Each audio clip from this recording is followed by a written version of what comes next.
মাত্র ১৫০ দিনেই মানুষের আস্থা অর্জন করেছে সরকার। ব্রিফিংয়ে প্রধানমন্ত্রীর উপদেষ্টা। শিক্ষা, স্বাস্থ্য, জ্বালানি সহ সব সেক্টরেই প্রাধান্য পাচ্ছে জনস্বার্থ। ক্ষমতায় গিয়ে গণভোটের রায় ভুলে গেছে বিএনপি, অভিযোগ জামায়াত আমিরের। জুলাই সনদ বাস্তবায়ন না হলে ফের গণঅভ্যুত্থানের হুঁশিয়ারি নাহিদের।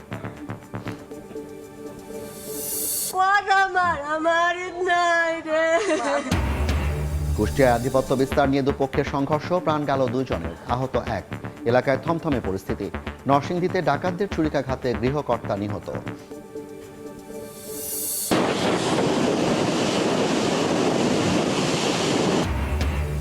খুলে দেওয়া হলো কাপ্তাই বাঁধের 16টি জলকপাট। এলাকাবাসীর স্বস্তি।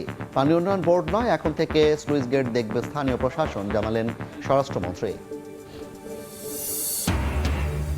এবং চট্টগ্রাম বন্দরে 10,000-এর বেশি কন্টেইনার নিয়ে জটিলতা কাটছেই না। নিলাম প্রক্রিয়ার দীর্ঘসূত্রতায় পণ্য নষ্টের অভিযোগ। সংশ্লিষ্টদের তদারকি বাড়ানোর তাগিদ।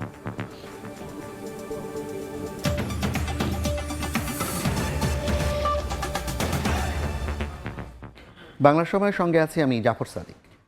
ক্ষমতা গ্রহণের মাত্র 150 দিনেই মানুষের আস্থা অর্জন করেছে সরকার। শিক্ষা, স্বাস্থ্য, জ্বালানি সহ সব খাতেই প্রাধান্য পাচ্ছে জনস্বার্থ। সরকারের 5 মাস পূর্তি উপলক্ষে সংবাদ সম্মেলনে এসব কথা জানান প্রধানমন্ত্রীর উপদেষ্টা মাহদি আমিন।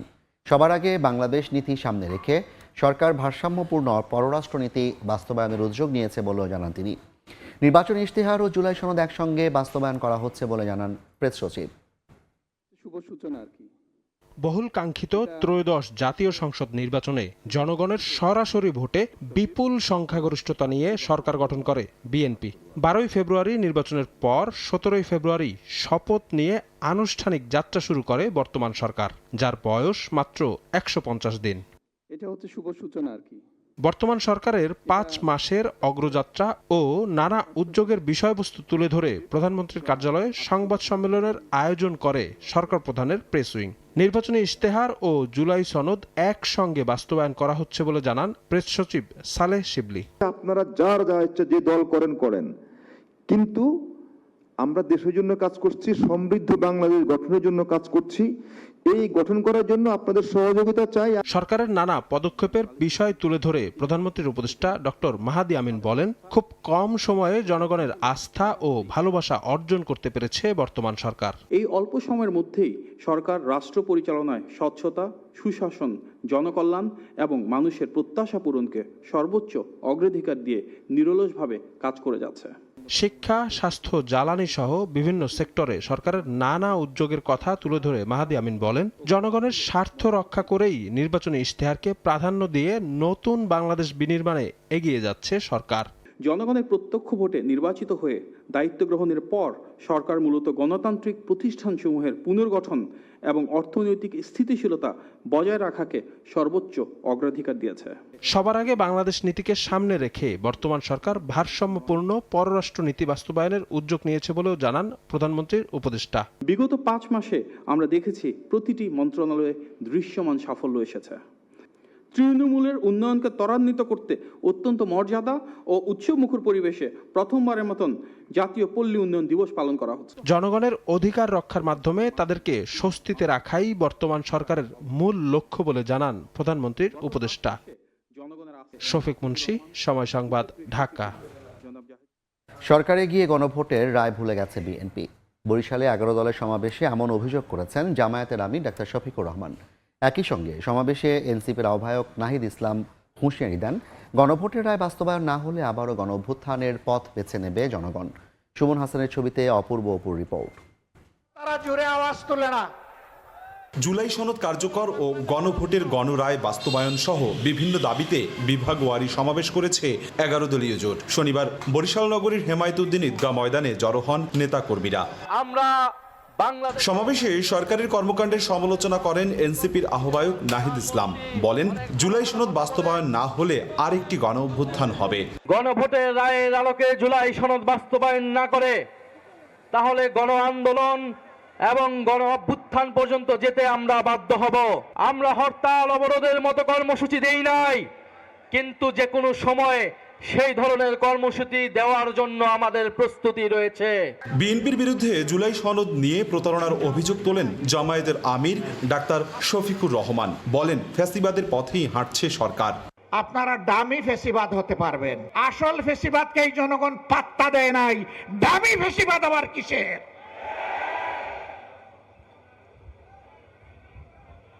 ফেসিবাদ যে পথে হেঁটেছে আপনারা সেই পথে হাঁটছেন। গণভোটের রায় বাস্তবায়নের দাবিতে 25শে জুলাই সিলেটে শেষ হচ্ছে 11 দলের বিভাগীয় সমাবেশ। মাঝে একজন অপূর্ব অপু, সময় সংবাদ, বরিশাল। কুষ্টিয়ার খোকসায় আধিপত্য বিস্তারকে কেন্দ্র করে দুই পক্ষের সংঘর্ষে 2 জন নিহত হয়েছেন, আহত হয়েছেন 1 জন। পুলিশ জানায়, আধিপত্য বিস্তারের জেরে শুক্রবার রাত 1টার দিকে স্থানীয় মিঠু গ্রুপের একদল অস্ত্রধারী খোকসা উপজেলার দেবীনগর এলাকায় সামিরুল গ্রুপের ফারুক ও আব্দুল শেখের ওপর অতর্কিত হামলা চালায়।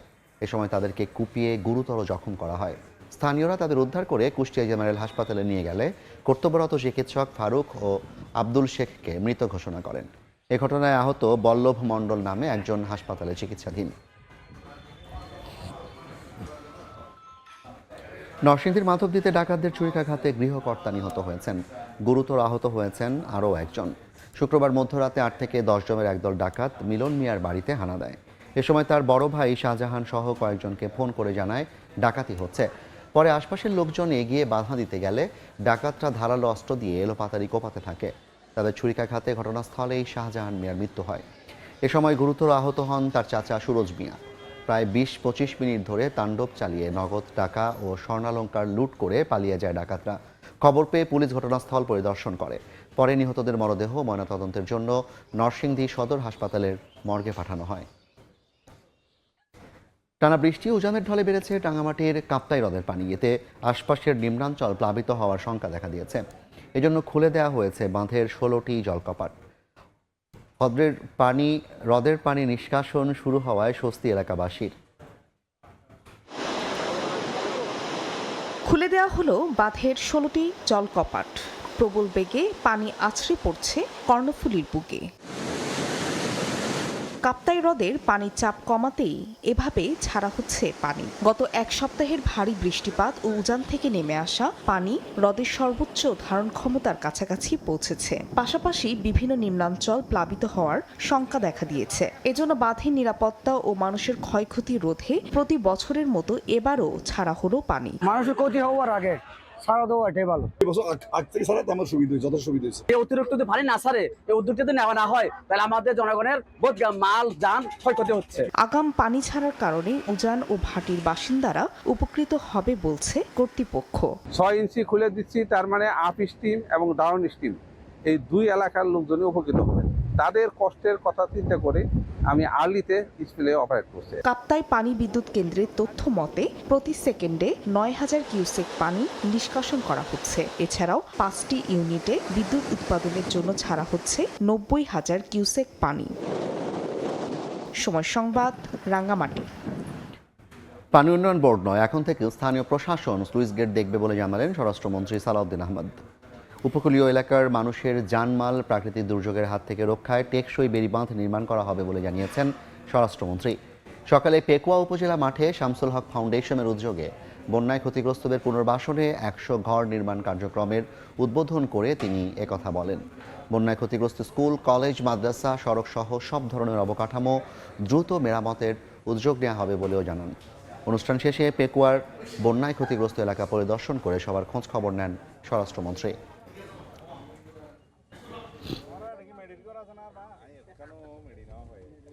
উপকূলীয় এলাকার মধ্যে এই সমস্ত বন্যা, জলোচ্ছ্বাস, ঘূর্ণিঝড় এগুলো থাকেই।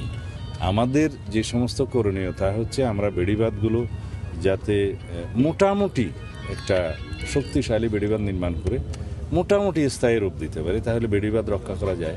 আমরা এখন অনুশাসন জারি করেছি যে পানি উন্নয়ন বোর্ড কোনো রকমের কোনো সুইচ গেট ম্যানেজমেন্টের দায়িত্বে থাকবে না। এগুলো স্থানীয় প্রশাসন, টিএনও এবং ইউনিয়ন পরিষদের চেয়ারম্যান মেম্বাররা তারা রক্ষণাবেক্ষণ করবে, যাতে করে স্থানীয়ভাবে লোকজন ক্ষতিগ্রস্ত না হয়। বাংলার সময় আরও থাকছে। বন্যায় বিপর্যস্ত বান্দরবানের অর্থনীতি ও পর্যটন কেন্দ্র 8 দিন বন্ধ থাকায় কর্মহীন হয়ে পড়েন 30,000 মানুষ। ফসল হারিয়ে দিশেহারা কৃষক, পুনর্বাসনের আশ্বাস। চট্টগ্রাম বন্দরে কয়েক হাজার কোটি টাকা মূল্যের পণ্য বোঝাই 10,000-এর বেশি কন্টেইনার নিয়ে জটিলতা কাটছেই না। 15 বছর আগে এসব পণ্য নিলামে বিক্রির জন্য 80 দফায় চিঠি দেওয়া হলেও নানামুখী জটিলতায় নষ্ট হচ্ছে কন্টেইনারই। এমনকি বিদেশি শিপিং লাইনের এসব কন্টেইনার আটকে থাকায় তারা যেমন ক্ষতির মুখে পড়ছে, তেমনি ভাবমূর্তি ক্ষুণ্ণ হচ্ছে দেশের আমদানি রপ্তানি বাণিজ্যের। শাখাওয়াত ত্রিপুর ক্যামেরায় বিস্তারিত জানাচ্ছেন কমল দে। বিডার জড়ো করে মাইকে দর ডেকে উন্মুক্ত পদ্ধতিতে প্রতি মাসে 20 থেকে 30টি কন্টেনার পণ্য নিলামে বিক্রি করে চট্টগ্রাম কাস্টম হাউস। এর মধ্যে কমলা, মাল্টার মতো ফল যেমন থাকে তেমনি থাকে খেজুর, আদা সহ অন্যান্য পচনশীল দ্রব্য। আর কিছু কন্টেনার পণ্য বিক্রি হয় ই অকশনের মাধ্যমে। কিন্তু এই মুহূর্তে বন্দরে বিভিন্ন শেডে নিলামের জন্য হস্তান্তর করা 2748 টিউএস 20 ফুট সাইজের এবং 6618 টিউএস 40 ফুট সাইজের কন্টেনার পণ্য নষ্ট হওয়ার পথে। সবসময় এই অকশনেবল কন্টেনার দ্বারা অকুপাইড থাকে। আমার এটা যদি চলে যায় সেই ক্ষেত্রে আমরা একটা বিশাল এরিয়া পাবো যেখানে নতুন করে আমরা আমদানি রপ্তানি পণ্য এখানে হ্যান্ডেল করার জন্য জায়গা পাবো। তবে কাস্টম হাউস বলছে 2697টি কন্টেনার নিলামের জন্য অন্তর্ভুক্ত করা হলো, অনুমোদন মিলেছে 1619টির। এর বাইরে 2025 সালে 493টি এবং চলতি বছর আরও 495টি কন্টেনার নিলাম প্রক্রিয়া শেষ করে বিডারের কাছে খালাস দেওয়া হয়েছে। প্রক্রিয়াগত কারণে হয়তো দেরি হতে পারে, তবে সর্বোচ্চ গতিশীলতার মাধ্যমেই এখন করা হচ্ছে। কন্টেনার ছাড়াও 1,06,372 প্যাকেজ এলসিএল পণ্য এবং 6,919 বাল্ক পণ্য নিলামের অপেক্ষায় রয়েছে। পেরিশেবল গুডস তো আর এক মাসের সময়সীমা দিয়ে আমদানিকারকরা আনে না, যখনই আসে ওটার ক্ষেত্রে একটু কাস্টম কর্তৃপক্ষ সজাগ হওয়া উচিত। নিলামে দীর্ঘসূত্রিতার ফলে একদিকে যেমন আমদানিকৃত পণ্য নষ্ট হয়ে যাচ্ছে, অন্যদিকে কোটি কোটি টাকা রাজস্ব হারাচ্ছে সরকার। 20 ফুট সাইজের প্রতিটি কন্টেনারের আন্তর্জাতিক বাজার মূল্য $2,500 মার্কিন এবং 40 ফুট সাইজের কন্টেনারের মূল্য $5,000 মার্কিন। এখানে কনসাইনির ফল্টের কারণে দেখা যাচ্ছে যে কন্টেনারকে অ্যারেস্ট করে রাখা হয়, অর্থাৎ দেখা যাচ্ছে যে রেসপন্সিবল করা হয় কন্টেনারকে, নট টু দ্য কার্গো, কিন্তু হওয়া উচিত উল্টা। চট্টগ্রাম বন্দরে বছরে 34 লাখের বেশি আমদানি রপ্তানি কন্টেনার হ্যান্ডেলিং করে। কমল দে, সময় সংবাদ, চট্টগ্রাম। চট্টগ্রাম বন্দরের এনসিটি ও সিসিটি বিদেশি কোম্পানিকে ইজারা দেওয়ার প্রক্রিয়া বন্ধের দাবিতে প্রতীকী অনশন করেছে বন্দর রক্ষা কমিটি। নিজস্ব অর্থায়নে নির্মিত এসব টার্মিনাল লাভজনক হওয়ার পরও বেসরকারীকরণ উদ্যোগের বিরোধিতা করে নেতারা বলেন, অবিলম্বে সরকার এ প্রক্রিয়া থেকে সরে না এলে দেয়া হবে কঠোর কর্মসূচি। চট্টগ্রাম বন্দরে নিউমোরিং কন্টেনার টার্মিনাল ও চট্টগ্রাম কন্টেনার টার্মিনাল দেশি বিদেশি কোম্পানিকে ইজারা দেওয়ার উদ্যোগের প্রতিবাদে চলমান আন্দোলনের ধারাবাহিকতায় শনিবার প্রতীকী গণ অনশন কর্মসূচি পালন করে বন্দর রক্ষা কমিটি। সেখানে সংহতি জানায় শ্রমিক কর্মচারী ঐক্য পরিষদ সহ বিভিন্ন রাজনৈতিক সংগঠন। জনগণের অর্থে নির্মিত এনসিটি সিসিটি দেশীয় ব্যবস্থাপনায় সফলভাবে পরিচালিত হচ্ছে দাবি নেতাদের। আয় সবসময় বৃদ্ধি পাচ্ছে এবং কন্টেনার হ্যান্ডলিংও বৃদ্ধি পাচ্ছে। কি কারণে তারা বিদেশিকে দিবে এটা আমাদের বোধগম্য নয়। জাতীয় স্বার্থ রক্ষা করার জন্য ঐক্যবদ্ধ হয়েছে, এই জায়গায় বন্দর যাওয়া উচিত। নিরাপত্তার বিষয়ে উল্লেখ করে বক্তারা বলেন, বন্দরের আশেপাশে কৌশলগত নানা স্থাপনার কাছাকাছি বিদেশি নিয়ন্ত্রণ জাতীয় নিরাপত্তার জন্য ঝুঁকি। এই সিদ্ধান্ত থেকে সরে না আসলে হরতাল, অবরোধ ও আমরণ অনশনের মতো কঠোর কর্মসূচির হুঁশিয়ারি দেন নেতারা। সমস্ত গুরুত্বপূর্ণ অবকাঠামোগুলি আমাদের এই অঞ্চলে, সেই তো আমাদের নিরাপত্তা বিঘ্নিত হবে। এই বিষয়টা আমরা বারবার তুলে ধরে রাখতে চাচ্ছি। আমরণ অনশন কর্মসূচি আসতে পারে, হরতাল, চট্টগ্রামে হরতাল অবরোধের মতো কর্মসূচি আসতে পারে। এর আগে গত ফেব্রুয়ারিতে এনসিটি বিদেশি প্রতিষ্ঠান ডিপি ওয়ার্ল্ডকে ইজারা দেওয়ার সরকারি উদ্যোগের প্রতিবাদে টানা 5 দিন ধর্মঘট পালন করে বন্দর শ্রমিকরা। ফেদুসলিপি, সময় সংবাদ, চট্টগ্রাম। বন্যায় বিপর্যস্ত পাহাড়ি জনপদ বান্দরবান 8 দিন পর খুলেছে পর্যটন কেন্দ্র। দ্রুত ক্ষতি পুষিয়ে নেওয়ার আশায় ব্যবসায়ীরা। অন্যদিকে বন্যায় ক্ষতি হয়েছে 2000 হেক্টরের বেশি ফসলি জমি। এতে লোকসানে পড়েছেন সংশ্লিষ্টরা। ক্ষতিগ্রস্ত কৃষকদের পুনর্বাসনের আশ্বাস দিয়েছে কৃষি বিভাগ। চলতি মাসে টানা বর্ষণ আর পাহাড়ি ঢলে পার্বত্য জেলা বান্দরবানে তলিয়ে যায় জনপদ। এতে স্থবির হয়ে পড়ে জনজীবন। বৃষ্টির কারণে অনেক সড়কে ধসে পড়ে পাহাড়। যোগাযোগ বিচ্ছিন্ন হয় অনেক এলাকা। এতে 8 থেকে 15 জুলাই বন্ধ হয়ে যায় জেলার সব পর্যটন কেন্দ্র। অনেকে বাতিল করে দেন আগাম হোটেল বুকিং। এতে লোকসানে পড়েন হোটেল, মোটেল, রিসোর্ট মালিকরা। আমাদের যে ক্ষতিটা, যে লসটা হয়েছে, আমরা সেটা কাটিয়ে ওঠার জন্য আমরা অবশ্যই এখন থেকে সেটা চেষ্টা করব।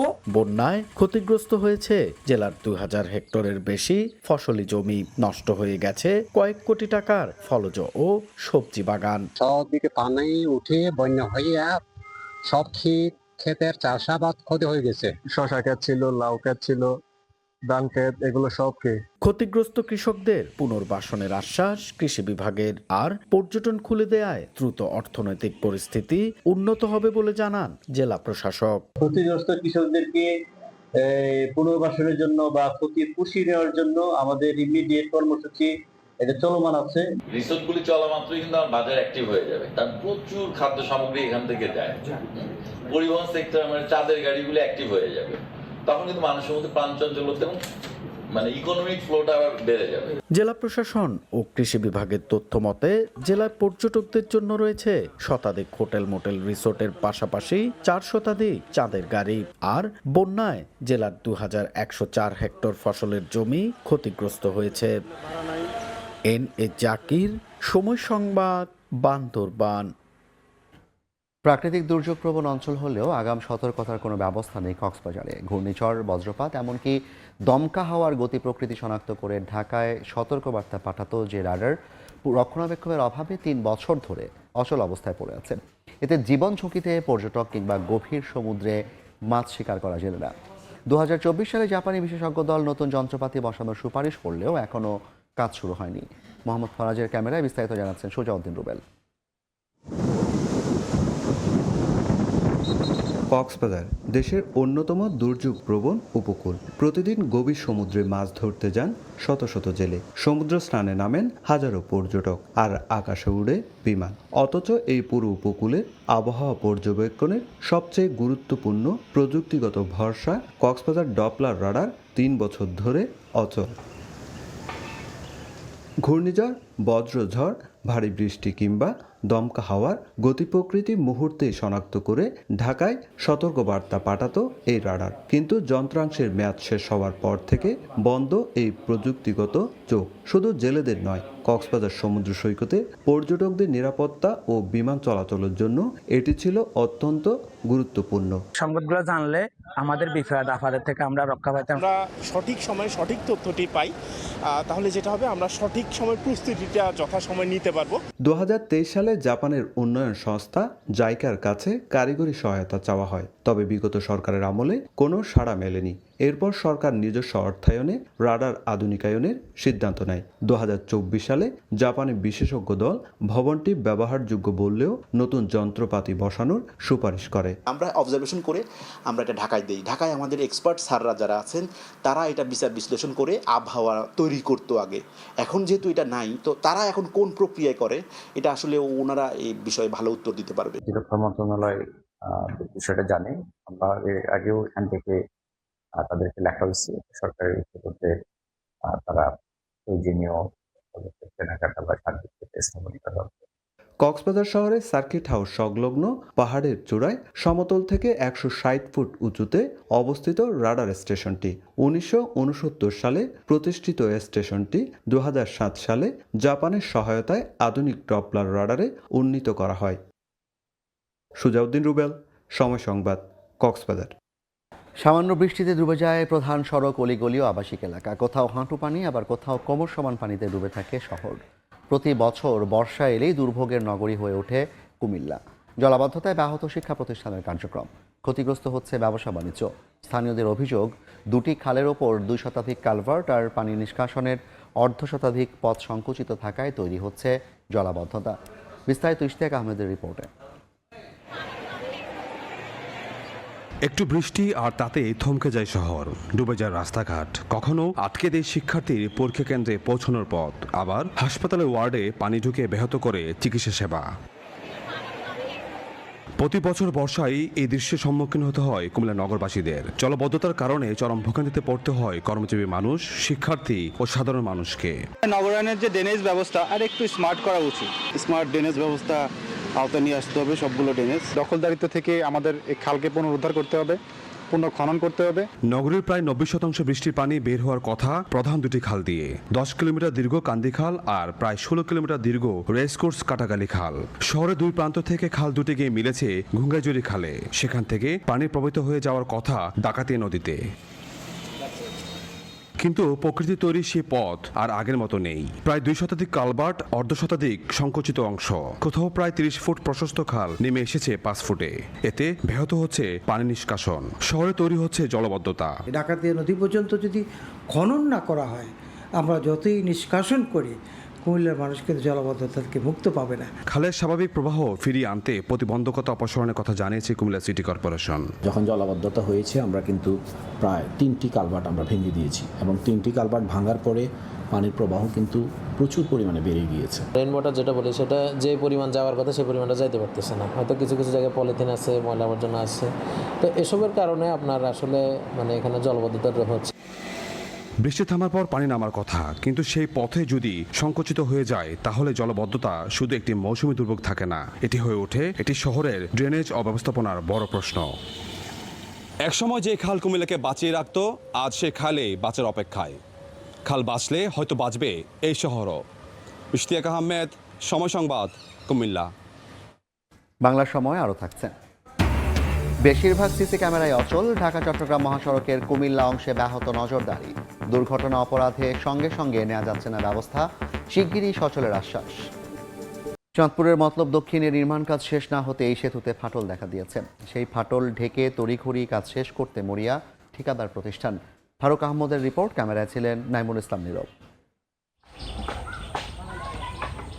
সেতুর ফিলার ঢালাইয়ের পরপরই এর একাধিক জায়গায় ফাটল দেখা দেয়। নজরে এলে তা মুঠোফোনে ধারণ করেন এলাকাবাসী। বিষয়টি সময় সংবাদ সহ উঠে আসে বিভিন্ন সামাজিক যোগাযোগ মাধ্যমে।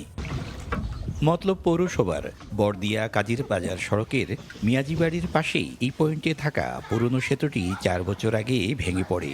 এতে আশপাশের 8 থেকে 10টি গ্রামের মানুষের যাতায়াতের জন্য কয়েক মাস আগে নতুন সেতু নির্মাণের কাজ শুরু হয়। তবে নির্মাণাধীন সেতুতে ফাটল ধরায় কাজের মান নিয়ে প্রশ্ন তুলেছেন এলাকাবাসী। মাটি ফালানোর সময় দোনো ফাতা ভাঙ্গা পড়ে গেছে, পরে এগুলার দিয়ে রিপেয়ারিং করতেছে। তবে সেতুটি নির্মাণ কাজের গুণগত মান রক্ষা করতে উদ্যোগের কথা জানান উপজেলা নির্বাহী কর্মকর্তা।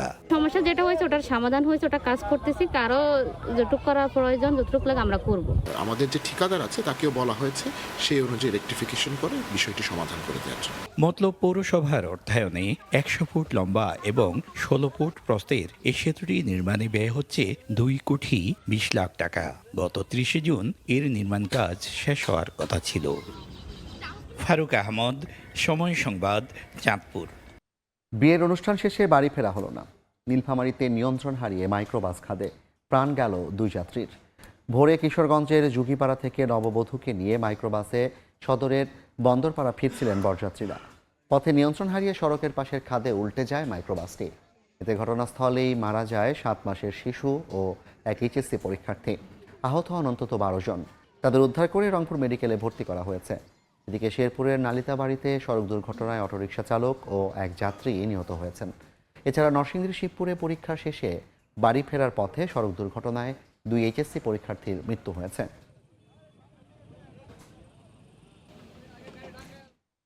ফরিদপুরে নিখোঁজের 2 দিন পর পাট খেতে মিলল ব্যবসায়ীর লাশ। সকালে সদর উপজেলার লোকমানখাঁড় ডাঙ্গি এলাকার একটি পাট খেতে কাজ করছিলেন কয়েকজন কৃষক। এ সময় একটি লাশ পড়ে থাকতে দেখেন তারা। খবর পেয়ে পুলিশ ঘটনাস্থলে গিয়ে মরদেহ উদ্ধার করে সেটি ইউসুফ ফকির নামে এক ব্যক্তির বলে শনাক্ত করে। স্বজনদের দাবি, গত 16 জুলাই সন্ধ্যার পর একই এলাকার বাসা থেকে বের হয়ে ইউসুফ নিখোঁজ ছিলেন। বিভিন্ন জায়গায় তাকে খোঁজাখুঁজি করে সন্ধান না পাওয়ায় পরদিন কোতোয়ালি থানায় একটি সাধারণ ডায়েরি করেন নিহতের ভাতিজা।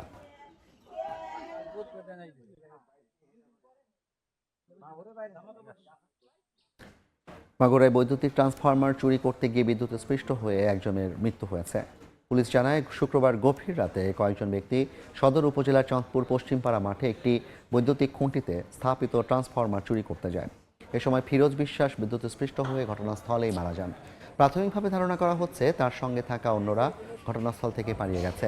সকালে স্থানীয় এক কৃষক রাস্তার পাশে ফিরোজের মরদেহ পড়ে থাকতে দেখেন। খবর পেয়ে পুলিশ ঘটনাস্থলে পৌঁছে মরদেহ উদ্ধার করে ময়নাতদন্তের জন্য সদর হাসপাতালের মর্গে পাঠায়।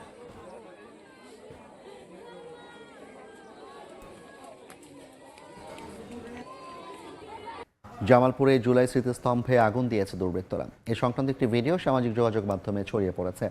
ভিডিওতে দেখা যায় ভোরে সরকারি আশেক মাহমুদ কলেজ প্রাঙ্গণে কয়েকজন ব্যক্তি একটি জ্বলন্ত কাপড় স্মৃতিস্তম্ভের দিকে নিক্ষেপ করে। সেখান থেকে আগুনের সূত্রপাত ঘটে। খবর পেয়ে পুলিশ ঘটনাস্থলে পৌঁছে পরিদর্শন করে। এর আগে 9 জুন নেত্রকোনার জুলাই স্মৃতিস্তম্ভেও আগুন দেওয়ার ঘটনা ঘটে।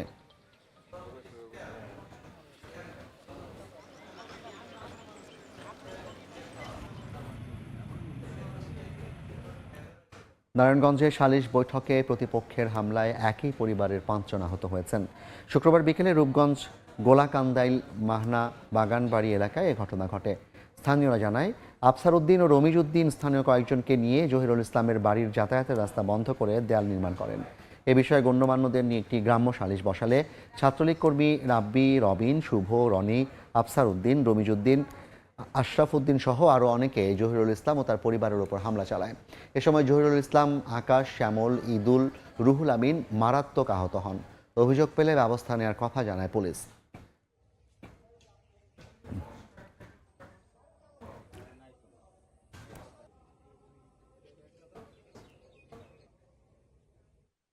বিএসএফের পুশিন করা রেশমা ও তার সন্তানকে পুলিশে সোপর্দ করেছে বিজিবি। ভোরে পোর্ট থানায় অবৈধ অনুপ্রবেশ আইনে মামলা দিয়ে তাদের হস্তান্তর করা হয়।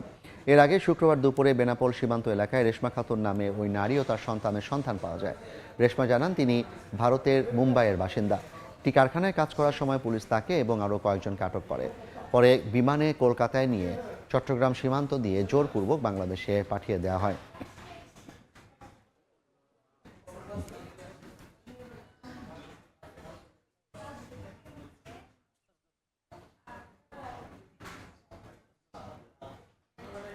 কুমিল্লায় চোরাচালান বিরোধী অভিযানে প্রায় ৭৫ লাখ টাকা মূল্যের ভারতীয় পণ্য জব্দ করা হয়েছে। ভোরে সদর দক্ষিণ উপজেলার সীমান্তবর্তী মনতলা এলাকায় অভিযান চালায় বিজিবি। এ সময় রাস্তার পাশে দাঁড়িয়ে থাকা একটি ট্রাক দেখে সন্দেহ হয় তাদের। পরে তল্লাশি চালিয়ে আনুমানিক ৭৪,৯৫,০০০ টাকা বাজার মূল্যের ভারতীয় পণ্য জব্দ করা হয়। তবে এ সময় কাউকে আটক করা যায়নি।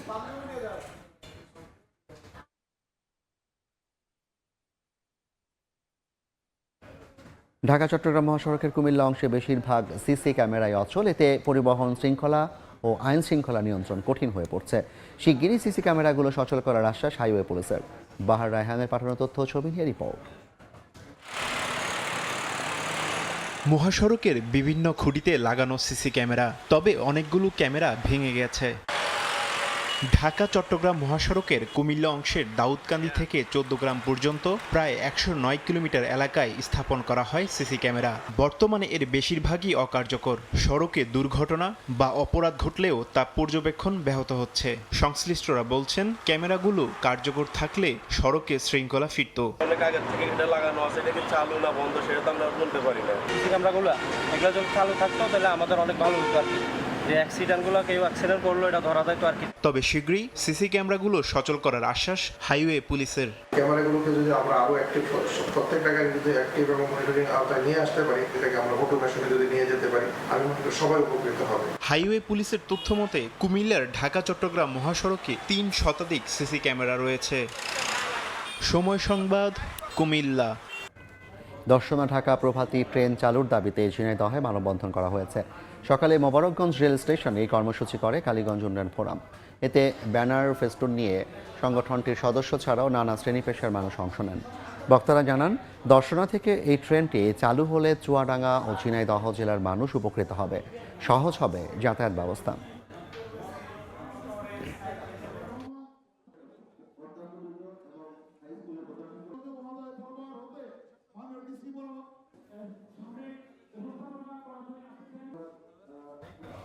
কাকাউড় থেকে সিলেট পর্যন্ত 170 কিলোমিটার রেলপথে 6 জোড়া আন্তনগর ট্রেন চলাচল করলেও বন্ধ রয়েছে সব ধরনের লোকাল ট্রেন।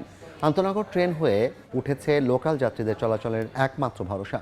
লোকসানের অজুহাতে দীর্ঘদিন ধরে লোকাল ট্রেন চলাচল বন্ধ থাকার কারণে এই পথে 6টি রেলওয়ে স্টেশন বন্ধ রয়েছে। স্থানীয়দের দাবি, বন্ধ হওয়া লোকাল ট্রেন ও স্টেশনগুলো আবারও চালু করা হলে চাঙা হবে গ্রামীণ অর্থনীতি। হৃদয় পালের ক্যামেরায় ব্রাহ্মণবাড়িয়া থেকে উজ্জ্বল চক্রবর্তীর রিপোর্ট। একসময় যাত্রীদের পদচারণায় মুখর ছিল স্টেশন, কিন্তু এখন নীরবতা। জরাজীর্ণ ভবনে খুলে নেওয়া হয়েছে দরজা জানালা। লোকসানের অজুহাতে ঢাকা থেকে আখাউড়ার পথে একটি ও আখাউড়া থেকে সিলেট রোডে 5টি রেলওয়ে স্টেশন এখন পুরোপুরি বন্ধ। ঢাকা সিলেট রেলপথে আখাউড়া হয়ে আজমপুর থেকে জয়ন্তিকা, কালনী, উপবন ও পারাবত সহ মোট 4 জোড়া আন্তনগর ট্রেন চলাচল করে। একইভাবে চট্টগ্রাম থেকে সিলেটের পথে উদয়ন ও পাহাড়িকার ট্রেন চলে। তবে আখাউড়া থেকে সিলেট পর্যন্ত 170 কিলোমিটার দীর্ঘ এই রেলপথে চলাচল করছে না কোনো লোকাল ট্রেন। এই অবস্থায় লোকাল যাত্রীদের জন্য আন্তনগর ট্রেনই ভরসা। আখাউড়া থেকে শায়েস্তাগঞ্জ পর্যন্ত 60 কিলোমিটার অংশে বাল্লা, কুশিয়ারা ও সুরমা মেলসহ বেশ কয়েকটি লোকাল ট্রেন চলাচল করত। তবে লোকসানের অজুহাতে ট্রেনগুলো চলাচল বন্ধ করে দেয় রেলওয়ে কর্তৃপক্ষ। একই কারণে বন্ধ হয়ে যায় মেরাসানি, সিঙ্গারবিল, কাশিমনগর, ইটাখোলা, লস্করপুর ও বাদশালা রেলওয়ে স্টেশনের কার্যক্রম। এতে বিনা টিকিটে আন্তনগর ট্রেনে যাত্রী ভ্রমণের সংখ্যা যেমন বেড়েছে, রাজস্ব থেকে বঞ্চিত হচ্ছে সরকার। এই ট্রেনগুলি বন্ধ হয়ে পড়ে রয়েছে, মানুষ খুব কষ্ট করে চলতে পারে না। লোকাল যাত্রীগুলা কিন্তু ওই আন্তনগর ট্রেনে গ্যাদারিং করে। রেল স্টেশনের পরিত্যক্ত পড়ে আছে, এটা নতুন করে সুন্দর করে আবার করুক, আবার পুনরায় লোকাল ট্রেনগুলো চালু করে দেয়। এদিকে ঢাকা হতে আজমপুর পর্যন্ত চলাচলরত ট্রেনগুলো নির্ধারিত গতি নিয়ে ঢাকা কিংবা চট্টগ্রাম থেকে আখাউড়া আজমপুর স্টেশন পর্যন্ত আসে। তবে আজমপুর থেকে হবিগঞ্জের শায়েস্তাগঞ্জ পর্যন্ত মাত্র 60 কিলোমিটার অংশে অন্তত 5টি স্টেশনে যাত্রা বিরতি দিতে হচ্ছে। এতে আন্তনগর ট্রেনগুলোর গতি কমছে। ট্রেনগুলো দাঁড়ায় তখন এটা লোকালে পরিণত হয়। লোকাল ট্রেন না থাকাতে ইন্টারসিটি ট্রেনে মানুষ চলাচল করে যায়, টিকেটের কোনো ব্যবস্থা নাই। মাঝখানে থামি, then it's a waste of our time. যাত্রীদের ভোগান্তি থেকে আমার মনে হয় দূর করার জন্য কোনো ব্যবস্থা করা উচিত। লোকাল যাত্রীরা উঠছে, লোকাল যাত্রীরা কিন্তু আবার বিনে পোষে উঠছে, এখানে সরকার রাজস্ব হারাচ্ছে। ঘন ঘন যাত্রা বিরতির কথা স্বীকার করে বন্ধ হওয়া লোকাল ট্রেন ও স্টেশনগুলো চালু হলে যাত্রী দুর্ভোগ কমবে, বলছে রেলওয়ে পূর্বাঞ্চলের আখাউড়া সেকশনের কর্মকর্তা। স্টেশনগুলো পুনর্বাসন সাপেক্ষে লোকাল ট্রেন চালু করে ওখানে অপারেশনাল লোক দিলে তাহলে রেল আর্থিকভাবে উন্নতি লাভ করবে। আখাউড়া সিলেট রেলপথকে মিটার গেজ থেকে ডুয়েল গেজে রূপান্তর ও আধুনিকায়নের জন্য সরকার প্রায় 16,000 কোটি টাকা ব্যয়ে একটি মেগা প্রকল্প গ্রহণের উদ্যোগ গ্রহণ করেছে। এটি বাস্তবায়ন হলে আধুনিক যাত্রী সেবার পাশাপাশি পণ্য পরিবহনে আসবে গতি। উজ্জ্বল চক্রবর্তী, সময় সংবাদ, ব্রাহ্মণবাড়িয়া। জনবল সংকটে ব্যাহত হচ্ছে লক্ষ্মীপুরের কমলনগর উপজেলা স্বাস্থ্য কমপ্লেক্সের চিকিৎসা কার্যক্রম। এতে ভোগান্তিতে রোগীরা, শয্যা সংকটে মেঝেতে চলছে চিকিৎসা সেবা।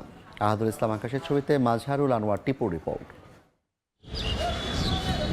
লক্ষ্মীপুরের কমলনগরে উন্নত স্বাস্থ্যসেবা দেওয়ার লক্ষ্যে 2015 সালে উপজেলা স্বাস্থ্য কমপ্লেক্সটিকে 31 শয্যা থেকে 50 শয্যায় উন্নীত করা হয়, কিন্তু সে অনুযায়ী এখনও নিয়োগ হয়নি প্রয়োজনীয় জনবল, নেই পর্যাপ্ত চিকিৎসক, বাড়েনি সুযোগ সুবিধা, ব্যাহত হচ্ছে চিকিৎসা সেবা।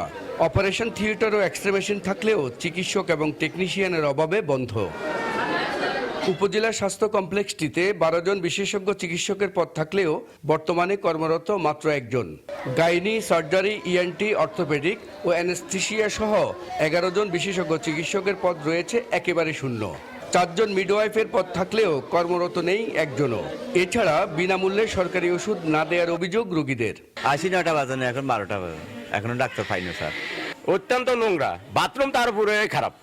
একদিকে স্যালাইন পুশিং করতে 50 টাকা 100 টাকা করে চায়। সিট বেড ওগুলো দেখলে তো আপনি অবস্থায় খারাপ হয়ে যাবেন। সিট বেড উল্টেলে দেখবেন যে এটার মধ্যে কয়েকশো রুগীকে লাগে, যে আগে কাটা সিরা করা হয়েছে, ওগুলোর ব্লাড পরে হয়েছে বা নষ্ট হয়ে রয়েছে।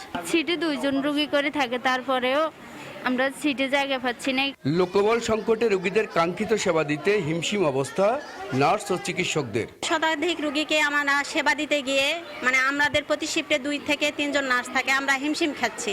রোগীর টার্নওভার অনেক বেশি, সেই জন্য আসলে চিকিৎসক সংকটের মাঝেও আমরা সর্বোচ্চ সেবা দিয়ে যাচ্ছি। বিষয়টি ঊর্ধ্বতন কর্তৃপক্ষকে জানানো হলেও কোনো সমাধান মেলেনি জানান উপজেলা স্বাস্থ্য ও পরিবার পরিকল্পনা কর্মকর্তা। বিভিন্ন সংকটের কথা বললাম, চিকিৎসক সহ আমাদের লজিস্টিক, এগুলো আমি ঊর্ধ্বতন কর্তৃপক্ষকে অবহিত করেছি। ইনশাআল্লাহ হয়তো সহসা একটা সমাধান হবে। হাসপাতালটিতে প্রতিদিন 7 শতাধিক রোগী চিকিৎসা সেবা নেন। মাজহারুল আনোয়ার টিপু, সময় সংবাদ, লক্ষ্মীপুর। খুঁড়িয়ে খুঁড়িয়ে চলছে ফেনীর বেসিক শিল্পনগরী। নিরাপত্তাহীনতা, জলাবদ্ধতা, অবকাঠামোগত সংকট সহ নানা প্রতিবন্ধকতায় নাজেহাল শিল্প উদ্যোক্তারা। বারবার সংশ্লিষ্ট কর্তৃপক্ষের দৃষ্টি আকর্ষণ করলেও মিলছে না কার্যকর সমাধান। জুলহাস তালুকদারের ক্যামেরায় বিস্তারিত জানাচ্ছেন আতিয়ার সজল। সড়ক যত্রতত্র ভাঙা, ড্রেনেজ সিস্টেমেরও বেহাল দশা। এটি ফেনী বিসিক শিল্পনগরী। সম্ভাবনার এই শিল্পনগরী এখন নানা সংকটে জর্জরিত। উদ্যোক্তাদের অভিযোগ, সামান্য বৃষ্টিতেই জলাবদ্ধতায় ডুবে যায় সড়ক ও কারখানা এলাকা। পর্যাপ্ত সড়কবাতি ও নিরাপত্তা না থাকায় চুরি ছিনতাইয়ের আশঙ্কাও বাড়ছে। রাস্তাঘাট, ড্রেনেজ এবং নিরাপত্তাগুলোকে আমাদেরকে নিশ্চিত করতে হবে। তবে দ্রুতই সব সমস্যা সমাধানের আশ্বাস বিসিক কর্তৃপক্ষের। আমাদের প্রতিষ্ঠানগুলো হোল্ডিং ট্যাক্স দিচ্ছে, সেহেতু ওনাদের এটা, আমাদের উদ্যোক্তাদের এটা অধিকার যে এই জিনিসগুলো পাওয়ার। সেক্ষেত্রে আমরা পৌরসভার সাথে আলোচনা করেছি, পৌরসভা আমাদেরকে আশ্বাস দিয়েছে এই জিনিসটা আমাদেরকে সলভ করবে। ফেনী বিসিকের পয় নিষ্কাশনের জন্য বিসিক শিল্পনগরী থেকে আসা অসংখ্য এরকম সরু ড্রেন যুক্ত হয়েছে বিসিকের সামনের সড়কের পৌরসভার এই ড্রেনটিতে। কিন্তু ড্রেনটির তলদেশ তুলনামূলকভাবে উঁচু হওয়ায় এখানকার পানি উল্টো বিসিক নগরের ভিতরে ঢুকে পড়ে। আমাদের প্রকৌশল বিভাগের সাথে ইতিমধ্যে কথা বলেছি এই বিষয়টা নিয়ে। এটা ওয়াটার লেভেল মেনটেন করে এটা নতুন করেই আসলে করা লাগবে। 1962 সালে ঢাকা চট্টগ্রাম মহাসড়কের পাশে সদর উপজেলার চাঁড়িপুর মৌজায় 25.4 একর জায়গা জুড়ে গড়ে ওঠে বিসিক শিল্পনগরীটি। আতিয়াস সজল, সময় সংবাদ, ফেনী। ফেনীর পৌর মৎস্য আড়তে বেড়েছে সব ধরনের মাছের দাম। এতে কেজি প্রতি বেড়েছে 20 থেকে 50 টাকা পর্যন্ত।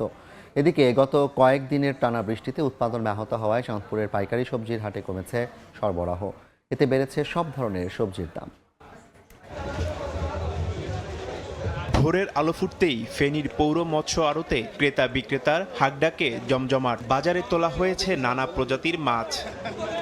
সরবরাহের তুলনায় চাহিদা বেশি থাকায় সব ধরনের মাছের দাম কেজি প্রতি বেড়েছে 20 থেকে 50 টাকা। সামুদ্রিক মাছের দামও ঊর্ধ্বমুখী, তবে কমেছে চিংড়ি মাছের দাম। গুলশা মাছ বিক্রি হয়েছে 700 টাকা করে, 750 টাকা করে। ইলিশ বিক্রি হয়েছে 1200, 1300। আজকে মাছের দাম অনেক বেশি। কালকে তেলাপিয়া যে ধরে নিছি 160 টাকা, আজকে তেলাপিয়া হয়েছে 200। কালকে তো বৃষ্টি ছিল, ওই জন্য মাছের দাম কম ছিল। আজকে তো বৃষ্টি নাই, লোকজন বেশি, ওই জন্য মাছের দাম একটু বেশি, মাছও আসছে কম। এদিকে চাঁদপুরে অতিরিক্ত বৃষ্টিতে উৎপাদন ব্যাহত হওয়ায় কমেছে সবজির সরবরাহ। এতে সবজির বাজার অনেকটা চড়া।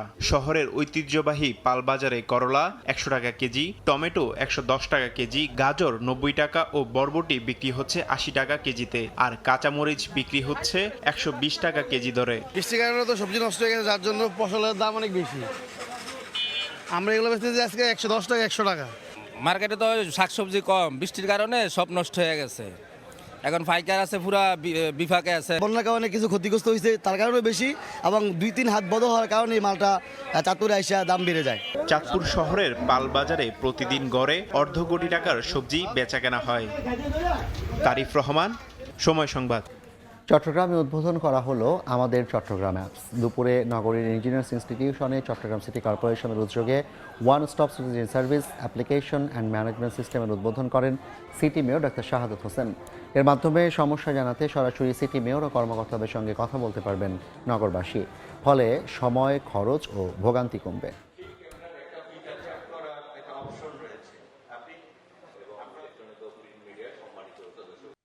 বাংলার সময় শীর্ষ সংবাদগুলো জানিয়ে দিচ্ছে আরেকবার। মাত্র 150 দিনেই মানুষের আস্থা অর্জন করেছে সরকার। ব্রিফিংয়ে প্রধানমন্ত্রীর উপদেষ্টা। শিক্ষা, স্বাস্থ্য, জ্বালানি সহ সব সেক্টরেই প্রাধান্য পাচ্ছে জনস্বার্থ। ক্ষমতায় গিয়ে গণভোটের রায় ভুলে গেছে বিএনপি, অভিযোগ জামায়াত আমিরের। জুলাই সনদ বাস্তবায়ন না হলে ফের গণ অভ্যুত্থানের হুঁশিয়ারি নাহিদের।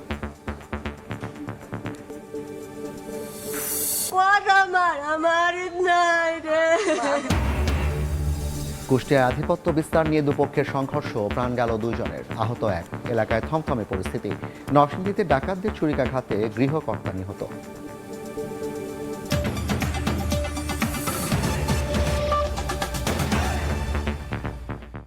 এই ছিল বাংলার সময়। দর্শক, বিশ্বকাপ ফুটবলের মহাযজ্ঞ সরাসরি সম্প্রচার করছে সময় টেলিভিশন। দেখতে চোখ রাখুন সময়ের পর্দায়। এরপর দেখবেন সন্ধ্যার সময়, সঙ্গে থাকবেন গোলাম রাব্বি। জাফর, আপনাকে ধন্যবাদ। সন্ধ্যার সময় নিয়ে আসছে কিছুক্ষণ পর। সঙ্গেই থাকুন সময়।